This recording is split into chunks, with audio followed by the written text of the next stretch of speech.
Tantangannya untuk sekarang apa ya? Karena sekarang sudah masuk era globalisasi ya, Iya. banyak pengaruh dari luar ya, pengaruh asing, sudah mulai apa ya, gaya hidupnya westernisasi, modernisasi gaya kebarat-baratan. Hal apa sih yang menjadi tantangan berat bagi Ibu?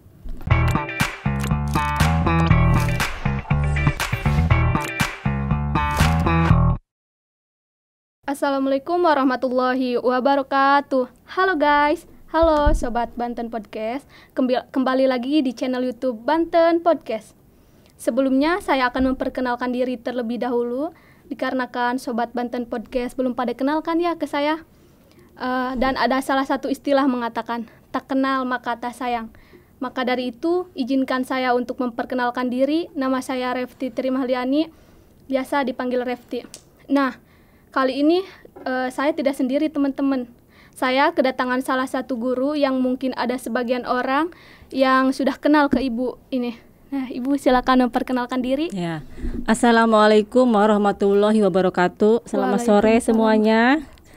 Saya Ibu Yanti Yulianti, saya guru dari SMK 2 Rangkas Bitung dan saya diundang untuk menghadiri podcast di sore ini ya. Nah, Ibu biasa dipanggil apa sama murid Ibu?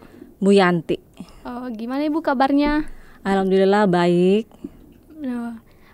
Kan Ibu seorang guru ya Bu. Kesibukan apa sih yang sedang Ibu lakukan saat ini, ataukah sibuk PPDB atau ada hal lain?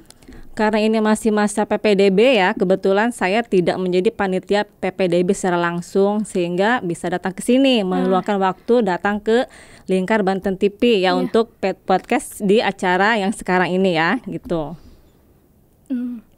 Sejak kapan sih Ibu terjun di dunia keguruan dan sudah berapa lama? Kalau bicara masalah keguruan, jujur itu bukan cita-cita saya. Saya karena background semua keluarga dari guru sehingga titisannya jadi guru. Awalnya nggak mau, pengen menjadi dokter, perawat. Kalau kita sekolah kan suka ngisi buku diary ya, itu suka ditulis cita-citanya banyak.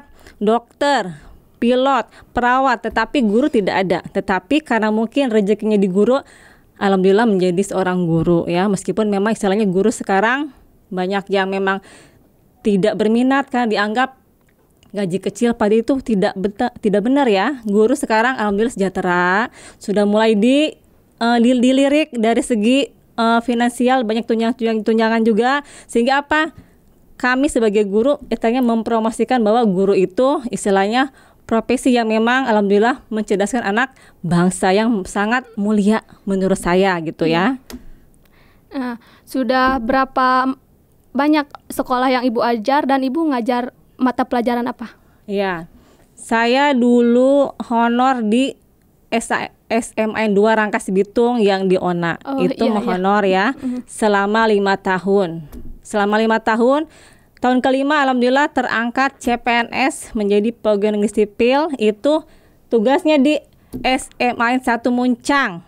Buset, di Ciminyak ya, lumayan jauh juga. Kemudian di situ hanya 2 tahun kurang. Pindah ke SMKN 2 Rangkas Bitung dari 2011 kalau nggak salah sampai sekarang ini. Gitu. Nih, hal apa sih yang menjadi tantangan berat bagi Ibu? Dalam hal apa ya? Mengajar. Iya, dalam mengajar. Ya. Tantangannya untuk sekarang apa ya? Karena sekarang sudah masuk era globalisasi ya, banyak pengaruh dari luar ya, pengaruh asing, sudah mulai apa ya, gaya hidupnya westernisasi, modernisasi gaya kebarat-baratan. Anak-anak sekarang boleh dilihat terhadap guru seperti apa? Hilang adabnya, karena apa? Pengaruh handphone yang kita gunakan, gadget tadi. Kalau dulu sama guru kita melihat langsung muka itu nggak berani. Kalau sekarang seolah seperti menantang guru, gitu kan? Artinya apa? Ada perubahan era pada setiap zamannya karena apa? Kondisi yang sekarang ini, gitu ya. Gini Bu, kan setiap kelas pasti ada tuh siswa yang sulit diatur. Bagaimana sih cara menangani siswa yang sulit diatur? Cara menangani siswa yang sulit diatur, biasanya guru melakukan pendekatan ya, kita ngobrol. Jadi jangan sampai di kelas itu guru mengatakan, kamu bodoh, tidak ada yang bodoh. Semua anak itu cerdas. Kita diberikan apa? Potensi akal, ya kan? Diberikan kelebihan akal. Artinya tidak ada yang bodoh. Hanya saja terkadang anak tidak bisa memposisikan dirinya di sekolah. Kenapa itu anak susah diatur? Mungkin ada problem keluarga, kan banyak anak yang mohon maaf broken home, ya. Anak yang punya masalah di rumah sehingga di sekolahnya tadi apa ya istilahnya kesebelan gitu ya. Istilahnya ini anak kenapa sih temperamen amat, ternyata dia punya tekanan dari orang tua. Sering apa? Lihat orang tuanya ribut, anaknya sering mendapatkan perlakuan secara fisik, kekerasan fisik mungkin ya, seperti itu. Kita lakukan apa pendekatan, kita ngobrol, kamu kenapa? Ada apa? Ada masalah apa? Kita obrolkan, bukan di kelas, tapi kita bawa ke ruang khusus, ke ruang BK atau ke ruang grup, supaya apa? Itu anak nggak minder, nggak malu, supaya apa? Terbuka kepada guru itu, mengatakan ada masalah apa? Nanti dia kan akan ngomong ya. Jadi kita nggak bisa menjudge itu anak bodoh, pasti ada sebabnya. Kemudian kalau misalnya kita rasa ada masalah keluarga, tindakan keduanya pemanggilan orang tua. Supaya apa? Orang tua mengetahui kenapa ini anak di sekolah ada masalah, bikin pelanggaran sekolah ya. Ternyata memang masalahnya ada dari rumah. Kemudian sekarang sedang masalah pembulian. Gitu kan? Anak-anak yang misalnya seperti itu biasanya kena bully ya. Artinya body shaming, kita meledek secara fisik. Padahal kan kalau kita meledek secara fisik itu kan meledek sang pencipta. Kita kan dianugerahin fisik yang sempurna. Ya punya mata, punya hidung, mulut, tetapi kan si eta mah cenah gitu pincang. Nah, mohon maaf ya. Seperti itu kan tidak boleh. Sehingga muncul minder. Muncul dia down gitu kan, nggak percaya diri, sehingga muncul tadi tindakan-tindakan yang di luar batas, mudah marah, tersinggung karena anak kita tutup. Makanya yang seperti itu apa? Kita rangkul, kita ajak, jangan malah teman seperti itu kita jauhin, jangan. Semakin menjadi-jadi, banyak anak-anak yang mohon maaf, saya mirisnya berita sampai bunuh diri gara-gara apa? Kena bully. Dianggap di kelasnya dia didiamkan, dijauhi oleh teman-temannya karena dianggap ada yang beda daripada dia, padahal kan bukan dia yang berbeda, tetapi dia tidak nyaman dengan lingkungan kelasnya. Makanya jangan sampai kita membuli ya, menghina, harus kita saling menghargai seperti itu ya kira-kira. Nah Bu, kembali ke tahun sebelum-sebelumnya kan ada COVID ya. Banyak pelajar yang menggunakan gadget. Apa sih dampak gadget terhadap pelajar sekarang, dampak negatifnya? Dampak gadget ini kalau mau dikatakan sangat berdampak sekali negatifnya ya. Dunia sekarang sudah terbalik. Kenapa? Zaman dulu oleh guru, anak-anak tidak boleh membawa handphone ke sekolah. Sekarang handphone diwajibkan bawa ke sekolah. Ya ulangan pakai handphone ya, belajar dari handphone. Apa yang mereka bisa lakukan dari handphone? Banyak.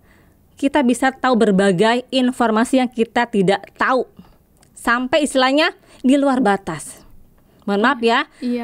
Situs-situs yang memang XXS yang kita nggak boleh lihat bisa kita lihat. Karena apa? Handphone tadi ada Google ya kan? Istilahnya kita lihat dari internet, banyak sekali informasi yang memang nggak boleh dikonsumsi oleh anak di bawah umur seusia kalian, seperti itu. Apa juga dampaknya? Sulit diatur di rumah, melawan kepada orang tua. Disuruh sholat susah ntar karena sibuk di handphone, main game, ya kan? Nah ini jadi masalah. Kalau pakai ulangan pakai Google Form di handphone, apa yang kalian dapatkan? Bisa searching kan? Iya. Anak-anak pintar, cerdas. Kenapa? Cerdasnya tadi malah di jalan yang negatif, yang salah gitu ya. Sehingga kalau bagi saya guru, handphone sebaiknya tidak digunakan. Tetapi karena tuntutan zaman era digital, mau tidak mau kita harus mengikuti. Hanya saja harus tahu batasannya, menggunakan dengan hal yang positif itu ya. Iya Bu. Terakhir nih Bu, coba Ibu beri motivasi untuk anak zaman sekarang agar lebih giat lagi dalam belajar. untuk anak-anak sekarang ya, apalagi Indonesia ya termasuk dianggap yang terbodoh ya, dianggap bodoh dari dulunya, padahal kan tidak. Hanya saja diajak majunya susah karena kita masih negara berkembang ya. Kita akan mengalami era kemajuan nanti ya di 2030. Mulai negara itu harus lebih setup lebih tinggi. Iya. Dan kita di awal dengan siapa? Kita masyarakatnya, orang-orangnya harus mau diajak untuk maju. Sehingga hilangkan sifat malas, apalagi budaya literasi membaca. Malas kan kalau baca buku? Males banget. Tapi kalau baca WA, Facebook, Twitter seharian juga kuat. Iya. Benar nggak? Iya, Kalau baca buku, itu buku kadang anak-anak dibekali dari sekolah. Anak-anak bawa ya ke rumah, itu kadang di sabendel, ya enggak dibuka-buka. Ini kamu masih utuh. Iya Bu, enggak dibuka-buka Bu, orang dari handphone aja. Nah, seperti itu. Sehingga satu, budayakan untuk membaca. Hilangkan sifat malas. Karena akan membuat apa? Membuat kita tidak akan berkembang, tidak akan maju, malah mendekati kebodohan. Kalau kita mencoba sesuatu dan kita kemudian gagal, kegagalan adalah awal dari keberhasilan. Jangan pantang menyerah. Kemudian jadilah anak yang satu, memiliki iman takwa yang lebih religius ya. Iya. Memiliki adab terhadap seorang guru, ya orang tua kita, menghargai. Jangan istilahnya kita membangkang, melawan ya, tetapi harus punya sikap yang baik seperti itu. Kemudian masalah cita-cita lo boleh setinggi langit. Jangan istilahnya ku mangke bela isu kerja jadi naon, jangan. Tapi bagaimana ke depan kita nanti mau jadi apa, harus kita pikirkan supaya apa? Kita punya prospek, punya tujuan hidup lebih bermanfaat. Apa yang bisa kita berikan kepada negara? Apa kontribusi kepada negara, kepada sekolah? Misalkan kamu berprestasi dalam hal akademiknya atau non akademik, atau kamu juara seni atau juara voli ya, kan nggak mesti ada mata pelajaran seperti itu kira-kira ya. Makasih Bu. Nah, Sobat Banten podcast kali ini cukup sampai di sini saja. Wassalamualaikum warahmatullahi wabarakatuh. Waalaikumsalam warahmatullahi wabarakatuh.